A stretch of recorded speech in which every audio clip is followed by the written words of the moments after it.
1976 to 1978, a bunch of South Asian women, led by Jay Ben Desai, went on strike at a film processing unit out in Dulles Hill. Now the site of two apartment blocks, the infamous Grunwick strike took place here in what was formerly the Grunwick Film Processing Laboratories in Chapter Road, Dulles Hill in the London Borough of Willesden. The mainly female Asian migrant workers, dubbed strikers in saris by the media, suffered intolerable conditions, were paid less than the average wage of the time, and they were denied the right to join a trade union. And initially the strike was about intolerable working conditions. People having to ask the manager or the foreman or whatever, can I go to the toilet?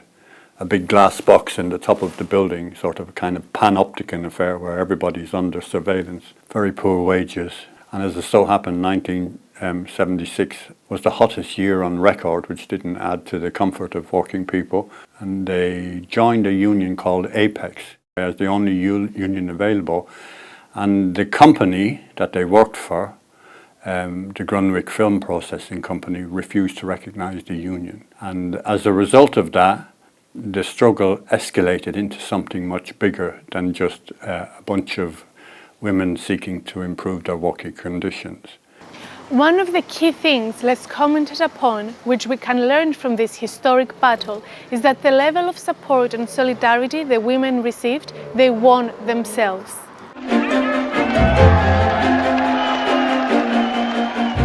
They spoke and argued at 1,000 meetings. They threatened the trade union leadership and stood up to the employers, the police and the courts. They inspired people not to feel pity for them, but to take their side. In countries also, we went Norway, we went Europe, we went all England, in the Scotland, Ireland, you name it.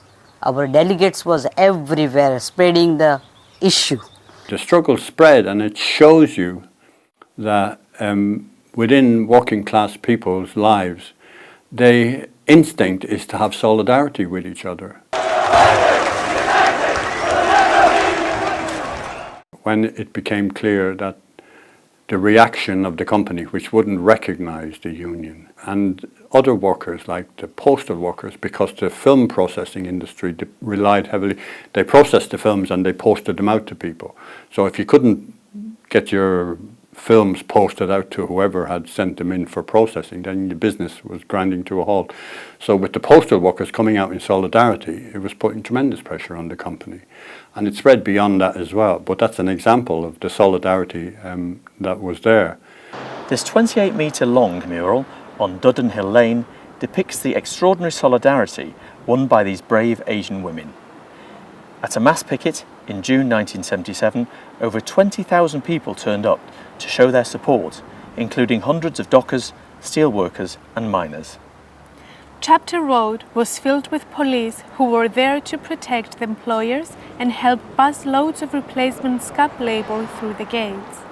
Set-tos with the police ensued, and the defiance of Jayaban Desai and her fellow workers when confronted with all the state could throw at them is today legendary. But the leadership of the trade union movement intervened and effectively undermined what the women were doing, as did the Trade Union Congress. And Jay Ben Desai and some other women went outside the Trade Union Congress in 1977, I think, and went on hunger strike outside the Trade Union Conference. But it was a graphic example of how working people react to the conditions of their existence and the failures of those who represent them, to be able to sort of guide them and help them in the course of realizing something. And that willingness to step up is always limited by those who surrounded with countervailing arguments about what you can and can't do, what's within the law, what's not within the law. And trade union leaders act to defend the union more than they act to defend their members. Do you think it's possible that the Grunwick strikes attracted so much support because the movement originated from the actual workers and not a union? Absolutely, yes. The government organised what was called a Scarman report to investigate the conditions, and the Scarman report said the company should recognise the union, but they didn't. And I think the working conditions improved a bit because the company was embarrassed by the fact that it got so much publicity about what a shitty company they were, basically. The trade union movement has always been able to win something. Otherwise, who would pay £15 a month into it? Or who would, down through the years pay dues into it? So, clearly, obviously, its existence depends upon its ability to be able to gain something for working people. But in my book, that's very limited. Although it ended in defeat, Grunwick is remembered for the way in which thousands of workers, men and women, black and white, came together to defend the rights of migrant women workers.